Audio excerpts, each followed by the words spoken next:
Good morning, Nigeria, and happy World Mental Health Day. Take a look around you. You see strength, you see resilience, and you see life. But today, let's talk about the wounds that don't bleed, the invisible scars left by disaster, flood, conflict, and crisis. Today is the World Mental Health Day as we turn the spotlight on access to services, mental health in catastrophes and emergencies. This isn't a side issue. It is a life-saving priority. And we're talking about a whole world where over 123 million people are forcibly displaced. This is unbelievable number, and every single one of them has a story, a family, and a mind that has been under siege. In conflict-affected areas, roughly 1 in 5 people, that's 22%, are estimated to be grappling with a mental health condition like depression, anxiety, or PTSD. And here's the crucial part. Nearly everyone experiences emotional distress, and the loss of home, the fracture of community, the fear of the unknown. These are normal reactions to abnormal, terrifying events. My name is Goodness Ide, and with me are my insightful counselor, Oluchi Omenka, and the brilliant Triumph Akimboye. And later on, we'll be joined with our two special guests all the way. I won't mention the country. Our first guest is Miss Osai Peace Igbinegie, and the second is Aisha Buba. Together, we're going to dive into this issue and explore what's really behind mental health issue, specifically when it comes to emergencies crisis. And at this point, I want you to meet my two beautiful ladies in the house. Insightful counselor Oluchi Omenka. Please, why are you calling me a counselor this morning? Brilliant Triumph Akimboye. You're remembering my course of study today. Yes, I intentionally did that. She still reminded me like 2 days ago that I am a counselor. I said, okay, man.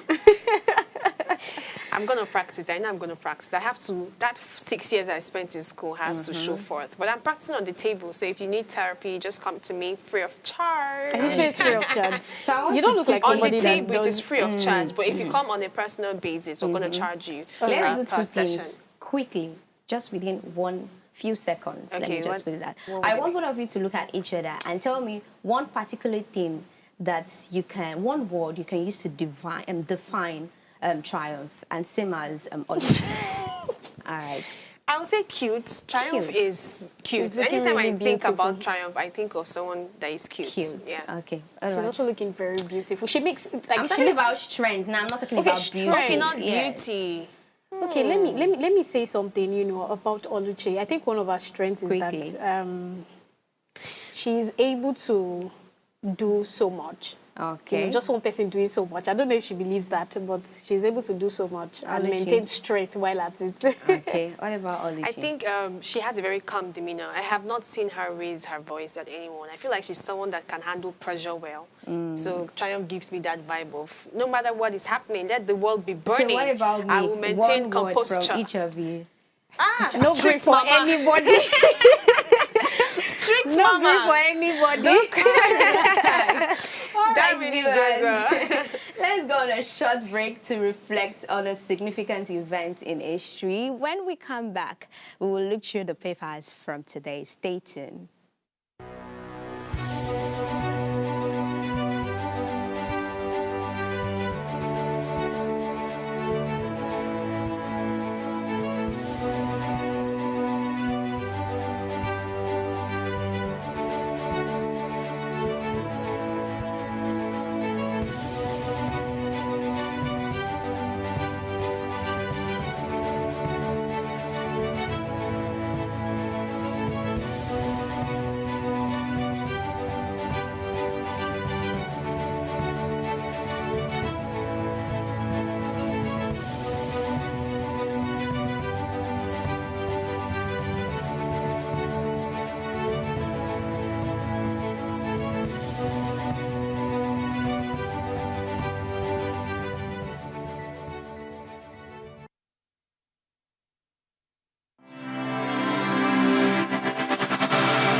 Welcome back. What are your thoughts on these historical milestones? I would love to hear your insights and perspectives on our comment section.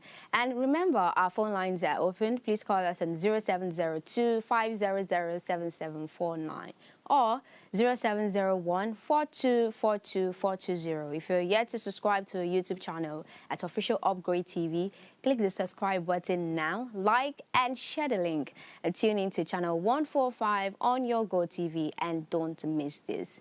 Right now, we are moving straight, into the headlines on our newspaper this morning, and we have the Guardian, the Tribune, and the Punch newspapers. So I'll be starting with the Guardian as Triumph leads us into the story. All right, so let us look at what is making the rounds in the front page of the Guardian News. The first one, which is in respect to the World Mental Health Day that we are celebrating today.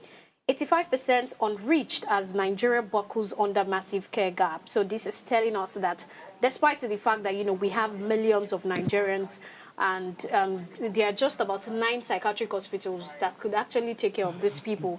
So, and it's quite unfortunate, but we are celebrating the Mental Health Day, and we are going to be looking into this soon. Another story you would find here is Senate blocks 2026 fiscal plan pending review of past spending. This is a story you would find in page 3 of the Guardian News. Court extends order freezing Osun local government's withheld bank accounts. Another story you'll find on page 3. I really hope that I don't keep seeing this type of news, on the front page. But let's see how it plays out. I'm not going to be taking all the stories, but to my story of interest, new INEC chairman faces pressure to rebuild trust after flawed 2023 elections. So we know that Professor Joash Amupito is now the new INEC chairman.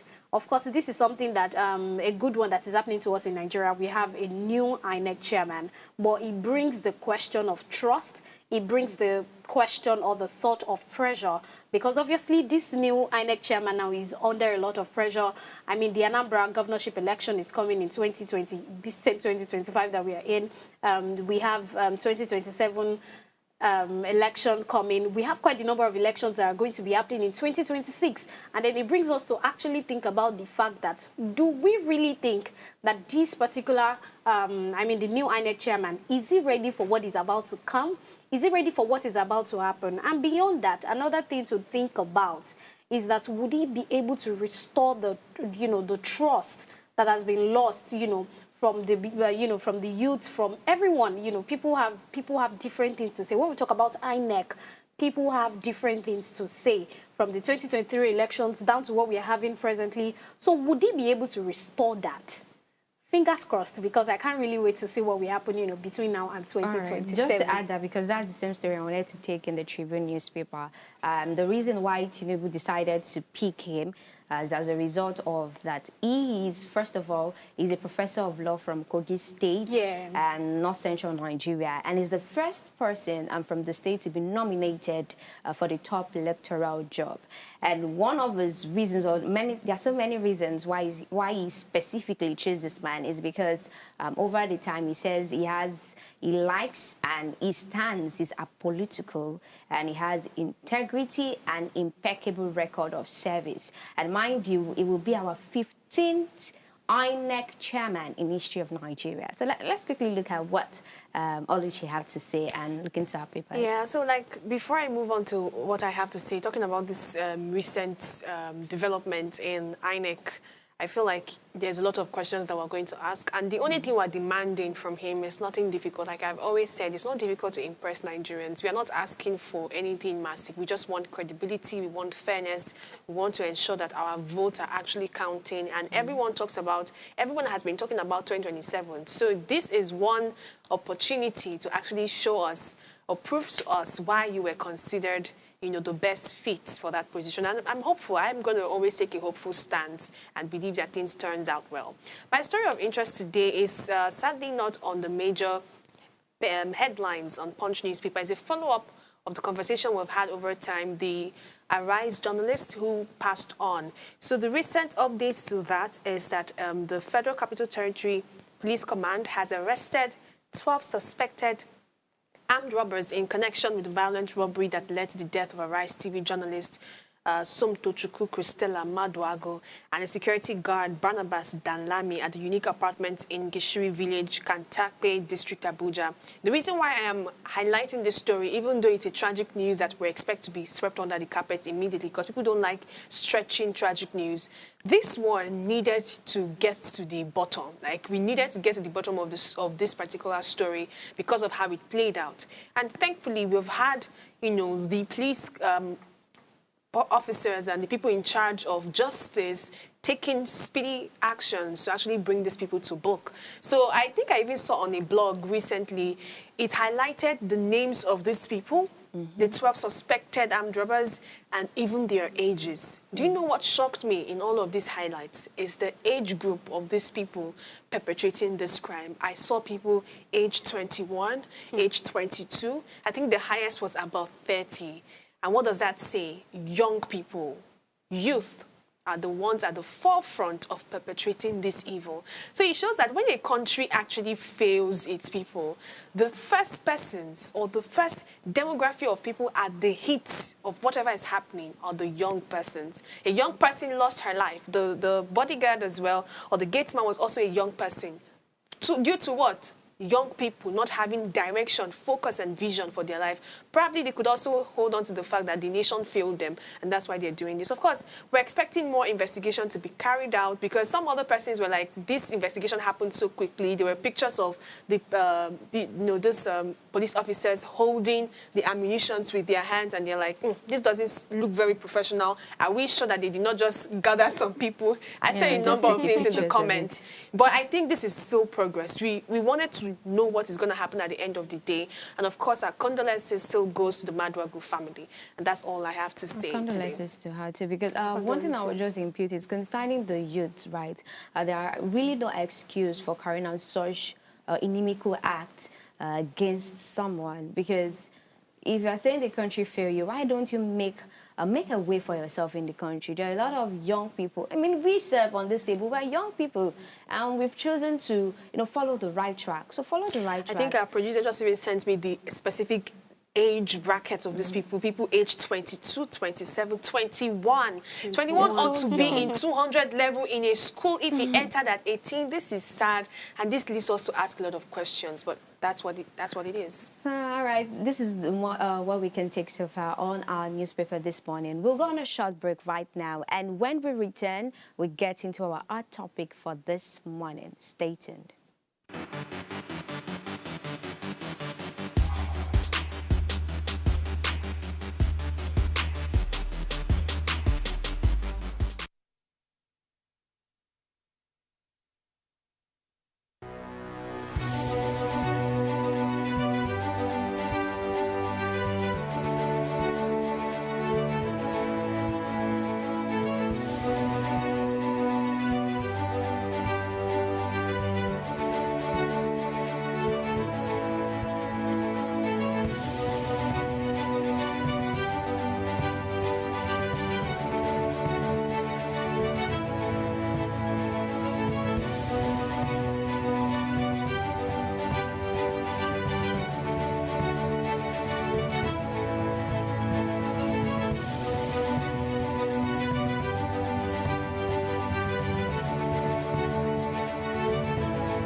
Welcome back, our dearest viewers. Today's topic is we are celebrating the World Mental Health Day, and the theme for today, this 2025 year, is access to services and mental health in catastrophes and emergencies. And of course, this conversation, I won't be doing this alone. Along with my co-anchors, we have our two special guests here, Miss Osai Peace and Aisha Buba, who will be joining us in this conversation right now. Good morning, Miss Society Peace. If I have you there, and Aisha Buba. Hi, good Hey, morning. good morning. Good morning. So beautiful to have two beautiful ladies this morning, or women, pardon me to say. You know, both of you are looking good. Thank you. Thank you. Yeah. So We're wearing glasses, goodness. Can you oh, that's true. I guess that's why I'm not even in the frame right now. That's true. All right. I think people that are wearing glasses, we are very brilliant. Sorry to those that are not putting on their glasses. Wow. All right. So today is World Mental Health Day, and we have our theme as access to services, mental health in catastrophes and emergencies. So I would want to say this. Going straight to reality right away, because this is actually a wake-up call. We know when a disaster strikes, be it conflicts, flood, or health emergency, our minds take a severe toll. Like your note, my thought and my note made it clear that among 5 people in conflict-affected areas, they are estimated to have a mental health condition. That's a staggering 22%. And but here's the key point. Nearly everyone experiences emotional distress. I mean, even in Nigeria, we have a whole lot of people experiencing emotional distress. So homes are lost, families are separated, and the mind is under siege. So to start with this, the World Mental Health Day theme is a call to action. Why must a mental health and psychosocial support be considered as an essential as food and water from day one of a crisis? I think I would like to hear Aisha Buba to talk on this first. Thank you very much. Thank you for having me. And I think I will simply put it, if you don't prioritize mental health, you would not even be able to enjoy the food, the water, the shelter, the friends, the loved ones, the job, or the education that you have. So it's like the backbone of you being able to enjoy everything fully. It's what makes you look forward to waking up. It's what makes you cope with life stressors. It's what makes you be able to be a very productive member of the society. So without mental health, you really cannot enjoy all those other things that you've listed. That's how simply I can put it. And anyone who has experienced any form of mental health condition or distress will definitely agree with me. Because let's take depression, for example. Depression is extreme sadness. There is loss of interest in pleasurable activities. There is low energy, poor concentration. In some cases, the person may constantly be crying. So if someone who has depression also has access to maybe good food, good shelter, good job, they cannot enjoy those things. Even in the face of all those good things, they are still severely sad. So that's basically what it is. Without good mental health, you cannot enjoy all the other good things happening in your life. All right, you've said some vital point, and yeah, I can really reason with you because prioritizing mental health and psychosocial support, especially in displaced society, is really important. Just like we have basic necessities like food and water. I want Ms. Peace to tell us what do you feel, what are your thoughts when you look at the share scale, like we have over 23 million people that are forcibly displaced globally, and we have 71% who are hosted in low and middle income countries, and these are settings where healthcare systems are already overwhelmed.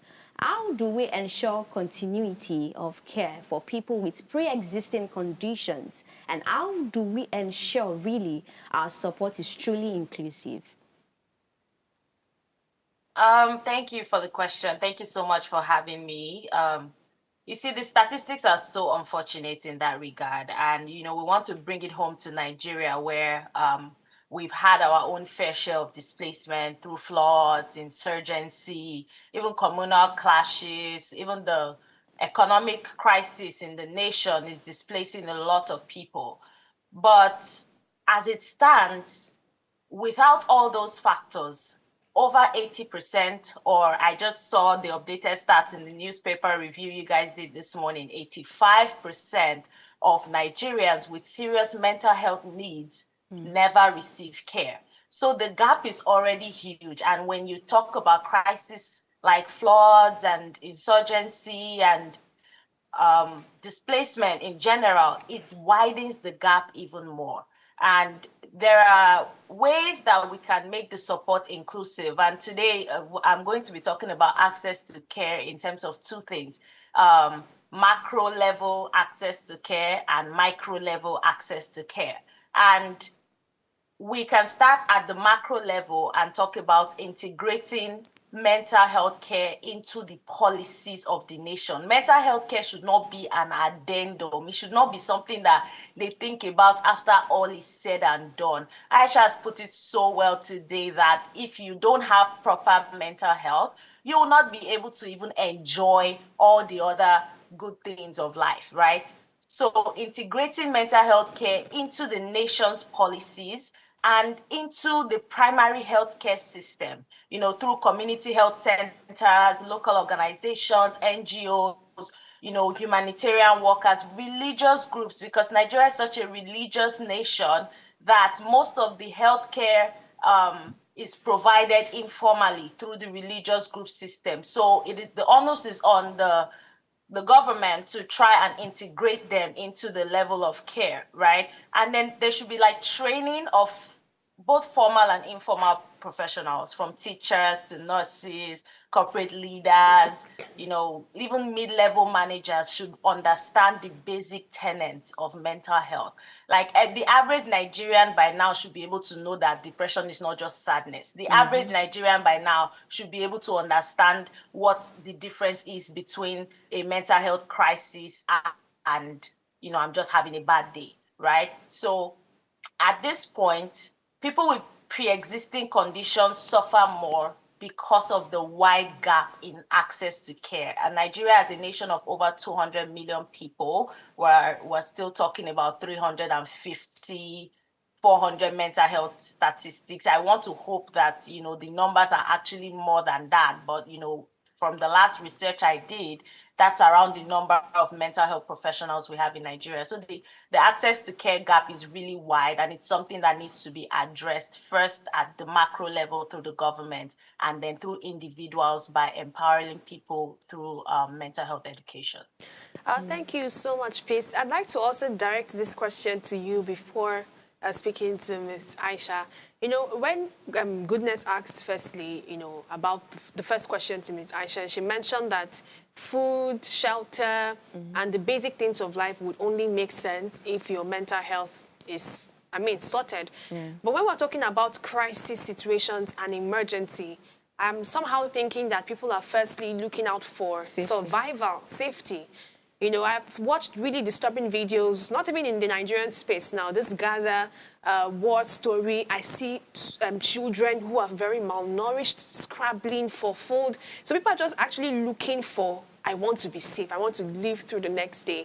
And, some people also associate therapy, mental health with therapy, going to see one shrink, and then spend 45 minutes talking about you can make it. So I want us to try to explain how we can then get to this kind of people who are just looking for ways to survive and get through the next day. But because the theme of this year, I love how it focuses on people in this kind of situations. We know that they need it, but maybe they do not even know they need it because they are thinking of survival. So how do we address that? Directed to Peace. I think I kind of addressed that in my first answer when I talked about integrating mental health care into the primary care system. Usually when a crisis hits, unfortunately, we've seen more and more of it these days in our world today. But usually when a crisis hits, there's always a physical health response, right? There is a humanitarian response to the physical needs. So just the way we're responding to food, water, and we're planning for the logistics, I think the responsible thing to also do is to also be planning for the mental health emergencies as well. There are immediate mental health results like, post-traumatic stress disorder, like severe depression, grief, untold grief to the families that are losing people and to the people that are being displaced from their communities. However, what we see in today's world is everyone is talking, how can we get food? How can we get water to them? Which is great. But I think that in the health response, when we're deploying doctors and nurses, mental health professionals should also follow to kind of bridge that gap and do the quick response to care at that level. In the midst of a crisis is when support is most needed. Support should not be something that should come as a long-term option. It should come as ongoing options. And I know this is quite challenging because humanitarian resources are also dwindling, and we have less and less humanitarian response to these situations. But I feel like there should be a mental health arsenal as well, as a direct response to the crisis. All right, Peace. I'm sorry that I want to stretch this a bit more because I want to speak from a very human point of view and not just speaking like we're just, on a TEDx stage. I'm asking that these people that you want to reach out to, they are thinking of survival. They don't want to know what you are saying as regards mental health. So I'm like, what approach is being done to make them embrace this much more? Because I feel like if you go to some places and you want to talk about mental health, they're firstly thinking of where is the food, even though you brought mental health experts in that scene or in that situation to address this issue, they're thinking of survival. So if we know that kind of challenge exists, right, so what are we doing to ensure that these people embrace it even further? I want you to just open that much more for me. I don't know if you get my angle. I do now. Okay. I do now. Okay.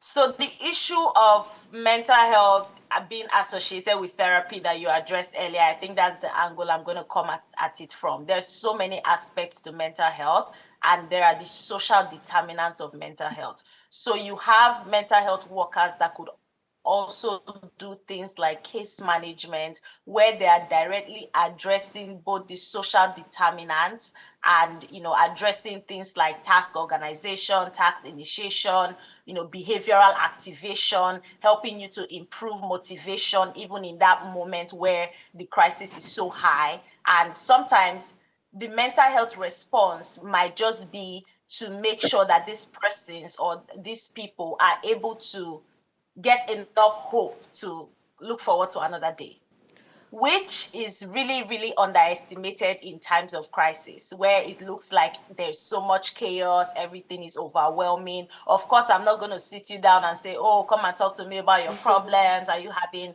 educational issues? No, I know that the challenge is survival, but my goal then shifts to the social determinants of health. What protective factors do we have? What kind of social groups can we put this person in? Someone that has lost their family, can we provide grief support? Someone that has lost their housing, can we look for groups that will be able to provide housing? So there's a case management aspects to mental health that actually address the social determinants of health and focuses on reinforcing protective factors rather than the more clinical aspect of it, which is also a long-term and, like I said, ongoing thing that needs to be addressed. But in the moment, in the face of a crisis, the mental health professionals are trained to respond from a case management perspective, where they're addressing the social determinants of health and reinforcing, the protective factors and the positive aspects, and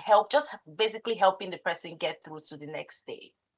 All right. Thank you so much, Peace. I think Ms. Aisha wants you have a share of your insights regarding this. Like, how do you bring mental health to people that are really, really displaced and have encountered, such disaster? I mean, we have, for instance, in certain countries like Israel, Hamas, there were a time where, even presently, that they had to, they are currently experiencing an emergency crisis in their country. So in that kind of situation, how can you really bring mental health talk or mental health approach into that kind of situation? So I think I will focus on bringing it back home because we have quite a lot of crisis situations happening in Nigeria, with the Northeast crisis, the herders farmers clashes and conflict that's happening, kidnapping and banditry. So I want to focus on that and what we've done, and how that can fit in. So just like it was said earlier, when there is a humanitarian crisis, a lot of times there are so many needs, right, that are competing for attention. There is the need for safety, there is the need for food, shelter, in fact, the need to reunite with your family, depending on what kind of crisis happened. In this situation, this is where psychological first aid comes in. And we're not talking in-depth therapy and mental health care. We're talking psychological first aid, which is imagine what paramedics do, what an ambulance does, right? When we have a medical emergency, we have that too for mental health. And with that, it does not necessarily require a mental health professional to provide it. And it ties to what we've been doing for the past couple of years at the Sunshine series. We train different people who are involved with crisis management. So take, for example, police officers. When there is a crisis situation, police officers are most likely the first to be called to the scene in Nigeria. We train them as psychological first aiders. And when they get to a crisis situation, they're able to look at things not just from the crisis side or who committed any crime or not, but they are also looking at the mental health of the victims and survivors, right? And what psychological first aid does is it helps to stabilize the person. So you're not doing any in-depth counseling and therapy there, no. You're thinking, how affected is the person? Is the person stable? Is the person calm? How can I help them stay calm? How can I help stabilize them? How can I help connect them with other things that they need? Maybe they need to get to safety. Maybe they need to call a family member. Maybe they need to get access to food or water or new clothes. This all forms part of psychological first aid. So if you look at this, you see that it's not just focusing on mental, but it's looking at the person holistically, right? It's saying, if I provide all of access to all of these things to you or connect you with how to get them, it should be able to help you feel better, more mentally stable, and you can now be able to make more informed decisions. So which means if you need more care, maybe more mental health care, to manage grief or anything that comes out of that crisis situation, right? And it's the same thing we do with community health workers, same thing we do with humanitarian aid workers, right? Because most times humanitarian aid workers are trained to provide for basic needs. But when they are also trained to be able to provide for basic mental health support, it makes the care more holistic. So we are not prioritizing one and neglecting the other, because once a crisis happens, people react to it differently. Some people get into a state of shock. In that kind of situation, obviously, you would not offer food to the person. But if you're not trained in psychological first aid, you also wouldn't know what to do to help stabilize the person, right? People react to crisis differently. Some react with fear, some struggle to communicate, some it can even be physical, where they are fainting or something. So different reactions to crisis. But when you combine psychological first, when you integrate it as part of whatever intervention is being done when a crisis happens, then you see that the person is being supported holistically. The person is being supported in a way that it's not putting more importance on one thing or the other. And like I said earlier, this is not even something that only mental health professionals can do. Like I said, we train police officers, we train media professionals who are also always on the scene of crisis, right? So these are people that can provide some form of care before the person is able to access more specialized mental health care if they need it. I hope that answers the question for you. Yes, it Yes, does. yes. Thank you, Ms. Buba. But I really want to point out something. In case of emergencies that we are talking about presently, let's talk about, the place of where you have, psychiatrists and then you have mental health professionals. Is there, a balance? Because I was really reading the report from, today we are celebrating World Mental Health Day. But I was seeing more of, the place of psychiatrist hospitals. Is it that there is a relation with the responsibility of a psychiatrist and then the one of a mental health professional? A psychiatrist is a mental health professional, but there are levels to care, right? Just like when you go to a physical healthcare center, like a hospital, you have the nurses, you have medical doctors. Even amongst the medical doctors, you have different specialties, right? It's the same thing for mental health care. But unfortunately, in Nigeria, mental health care is not as developed as physical health care. So an average Nigerian may not know the difference in these levels of care. So, for example, a psychological first aider or a lay counselor within a community can provide only basic mental health support. But if they are able to tell if this is a severe case. If it's a severe case, they can now refer up to either a therapist, a psychologist, if also they are being managed, a psychiatrist or a psychologist or a therapist can offer counseling and therapy. But then there are some severe cases where the person needs maybe medications or they even need to be on admission, right? In that kind of situation, you involve a psychiatrist, right? So not every single person who experiences a form of mental health issue will require a psychologist or a psychiatrist. For some people, they have access to, I'm not sure if this is working. For some people, they have access to a counselor and they are fine, they are good to go. Okay, Ms. Baba, now I really want to talk about this. So if people are experiencing, maybe I'm experiencing like depression, I'm depressed, I'm going through some things, who do I face first?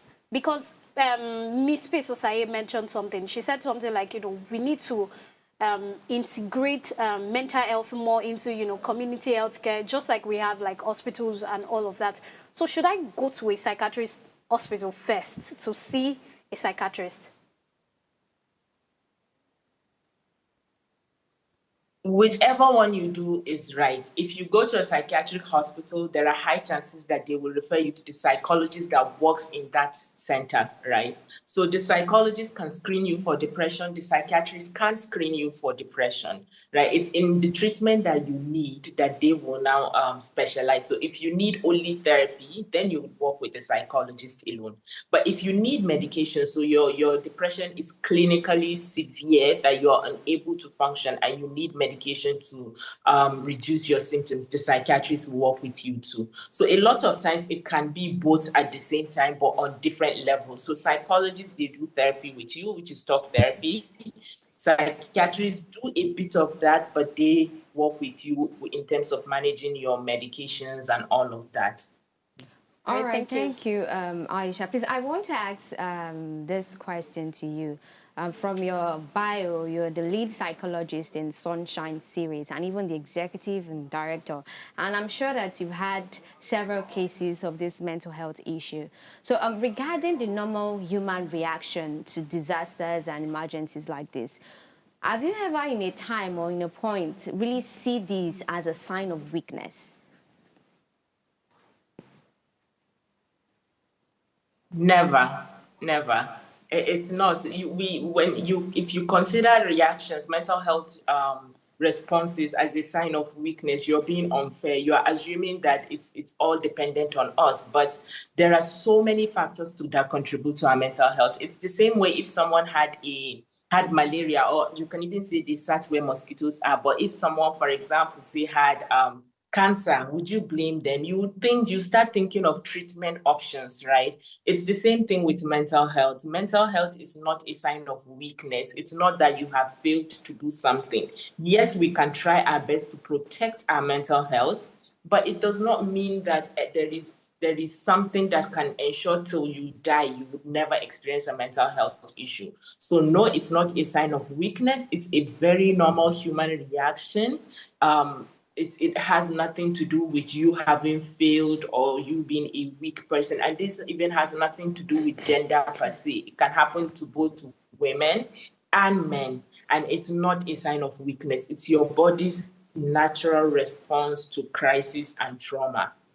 Thank you so much, Ms. Boba. So there's something that I usually think about, and I would love if Ms. Pesosaye would talk more on it, and it's as regards to the fact that sometimes, as Nigerians, let's go beyond the physical emergencies, the physical disasters. Let's talk about what some other people are really, really going through. So people might not have faced physical disaster before, but maybe some things that just like really, really struck them. Some people can't even proceed. Some people don't even know what to do or where to go to. And some of these things, while for some people, they don't believe, because of the Nigerian that we live in, this is just now that people are learning to embrace mental health. People would first, want to maybe go to maybe their spiritual leaders, church, mosque, or maybe traditional, whatever it is that anybody is serving, first than maybe thinking about the fact that, mental health. So could you tell us about this, talk more about this? What should be people's response, or how would I know that what I need is a mental health personnel? I'm sorry, I didn't catch the question. How do you know if Yes, you that need the a mental situation, health maybe the professional? situation I'm in right now, what I need is a mental health professional. I don't, or because some people would literally opt for, after a while, I will get better. Some people will opt for, maybe I should go to the hospital for something that is not even a physical problem. While some people will opt for, maybe I should go to church, maybe I should go to mosque, or whatever thing it is that some people are worshiping. I think one of the biggest barriers in terms of access to care in Nigeria is the stigma. Because there's such a stigma around mental health, that's why there's so much confusion about where do I go and who to seek help from. Because people always seek this sense of anonymity. I don't know if where I will go now, once I tell them I'm feeling a type of way, they'll say I'm crazy or something like that, right? And I always like to juxtapose mental health with physical health. So it's the same thing, like asking me, how do I know if this condition requires a specialist, or how do I know if it's something that I can treat at home? If it is something that you can treat at home, you will get better after doing home care for a while. Maybe you are taking certain teas, maybe you're some people self-medicate a lot, which is not advisable. But if you see that you're not getting better, you would seek help, right? It's the same thing with mental health challenges. The way people react to mental health is different for everybody, right? Some people naturally recover from mental health challenges after maybe speaking to somebody, after they've processed for a while. But when you notice that the mental health issue is becoming persistent, number one, and it is, number two, impacting your functioning, that is the time to seek professional help. When functioning is being impacted, we first have to understand what is the definition of mental health. The World Health Organization really defines mental health as, anything that stops you from realizing your potential, anything that stops you from functioning as a productive member of society, anything that prevents you from contributing to society. So there are many people that don't have depression or anxiety, but by this definition, now you understand that there is a mental health challenge. So it doesn't hurt to talk to a professional. There's no stigma to it. You're feeling some type of way in your body, you go to a doctor, they run some tests, they either say you are fine or you need some level of treatment, right? The same thing, you're feeling some type of way in your mind, speak to a professional. They will assess you, whether it's the therapist, whether it's the psychologist, whether it's the psychiatrist, they will assess you. And even the psychological first aiders, like Aisha really mentioned, and that's one crucial point that we always miss in mental health care, is that people that are not mental health professionals can also provide mental health care. Even the psychological first aiders can assess what the severity of the situation, and it is by severity that treatment is determined. Thank All you, right. Miss. Thank you so much, Peace. We'll take a short break right now, and when we return, we'll continue with our conversation. Please stay tuned.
Welcome back, our viewers. And of course, today we are celebrating the World Mental Health Day with the theme Access to Services, Mental Health in Catastrophes and Emergencies. And of course, I have my beautiful two guests here. I have Osai Peace, a mental health consultant and public speaker. And as well, I have Aisha Buba, Executive Director, the Sunshine Series. And yes, we're into the conversation. And I think Oluchi has something to ask. Yes, thank you very much to our distinguished guests for joining us. It's been very insightful, and thank you for opening up something that, would I say, we've mistaken for a while. I mean, the psychological first aiders, I feel like it's something that is gaining ground now, so that people are not just thinking mental health is until you visit a shrink. Because if you watch some movies, people like to mock that area of mental health where you talk about therapy, sitting and talking with someone. But kudos to what you do in your organization. But there's a disturbing report. I'd like Ms. Aisha to tell me, or let's open up the way forward. It said that only 2% of national health budgets worldwide go to mental health. You know, I think Ms. Peace also mentioned something related to how nations are not, embracing this as much. And this budgeting is not a very funny one. 2%, when we're talking of something that needs, that's urgency in that sense. So I'm wondering what is being done. Do you think there's been improvement so far, or do you think that even with the global awareness year in, year out, improvement is happening, or do you think that we're at a standstill still? So, and if that's the case, what can be done to move forward? If you can even tell me personal experience, how has this affected what you do in your own organization? Okay, I will start by saying the improvement has been in terms of talk. So there is more conversations around mental health compared to what we had 10 years ago, right? Nigeria currently has a new mental health law and a national mental health policy, which we worked with the government to co-develop, and it's being domesticated across states. That's new, more conversations around mental health, a new policy and mental health law, right? But what is not improving is the investment in terms of making it happen. The whole talk, people are not putting their money where their mouth is, right? And if you look at mental health care, the way it's been neglected, it's as if it's supposed to magically be done. People do not understand that a lot of investment has to go into making it happen. Because it's a very sensitive area. It's not something that you can just fire brigade through or just do anything.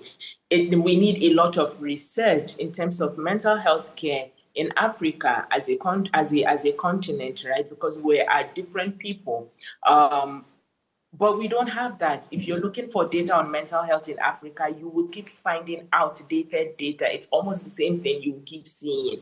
We need more of that with the speed of light. We need more people to be able to access mental health care, either through their insurance or through their employers or through the schools that they attend. These investments are almost non-existent, right? So it's almost, and when you say bring it back to how that has affected us as an organization, it's almost like we provide 24/7 crisis support via the National Emergency Helpline. We do these trainings, but we are always expected to be there 24/7, but there isn't the funding to make that happen, to be able to support the work that's being done, right?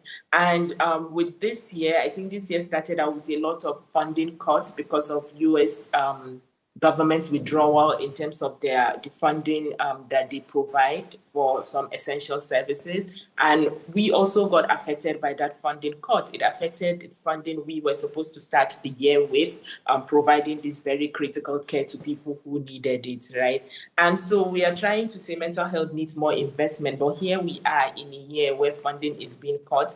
And so far, local philanthropists, the government, they are not rising up to the occasion to see how can they support this. How can this funding cuts not mean the end of our lives or the end of access to a very essential service for people, right? So Yeah, in summary, the investment in mental health care is not there. It's just everyone is sort of expecting it to magically happen, and that really needs to change, because the fact that we're having this conversation today just shows how critical mental health care has become in the eyes of people. People can see, people are becoming more aware, and people are beginning to see how it's something that should be embedded in the healthcare system. But that can only happen with the right investments. All right, thank you so much. And just as we're concluding this segment, in 1 minute, I would like Peace to tell us, because not just in the northern region, even in the west, we are experiencing flood, which is also part of a disaster in Lagos. And I'm sure there are a lot of people that experience so many negative things. I mean, properties all wiped out in just one day. So I want to ask, what do you think should be the call to action for the government and the community groups? What are the key messages we must drill down on this World Mental Health Day? Number one is that mental health experts must sit at the emergency planning table. In terms of responding to a crisis, mental health experts must be there, and there should be critical policy steps that are being taken to integrate mental health response into national disaster plans. I personally have followed what they're doing at the Sunshine Group, and it's really heartbreaking to hear that, things like funding are becoming an issue to providing critical services like this. However, when the government rises up, because that macro level of care is very important. When the government rises up and places mental health as a priority, then there are things that will be done in terms of policy, in terms of training, in terms of creating awareness, collaboration and partnership across all sectors within the states and within the levels of care, even in the healthcare system as well. So those are the two major things that I think that should be the first response before we even start talking about micro level and how individuals should be responding. Organizations should see mental health care too as part of their framework. They should include mental health policies into their organization framework. Our healthcare insurance in this organization, is it addressing mental health care? Do our mid-level managers know how to manage a mental health crisis? If somebody is having a mental health crisis, how are mid-level and senior managers responding to this? So government and organizations should really be responding in this way. Mental health experts being at the table, integrating mental health responses into policy, and then at the organizational level, responding from a policy perspective to recognize mental health in organizations' policies, as well as training, managers to respond to mental health crisis at that level. All right, thank you so much, Osai Peace, a mental health consultant, and as well, Aisha Buba, the executive director of the Sunshine series. Thank you for joining us in this conversation. Thank you for joining us. Thank you so much. All right, so Thank the message you. is clear. Yeah, thank you. The message is clear. Mental health care saves lives. It is not a footnote in the emergency budget. It is the backbone of a thriving society. As humanitarian needs are rights, so must our commitment. Let's intensify our efforts to create a world where mental health is valued, protected, and accessible for all. Thank you so much for joining us in this conversation, and happy World Mental Health Day. Do stay mentally healthy. Bye.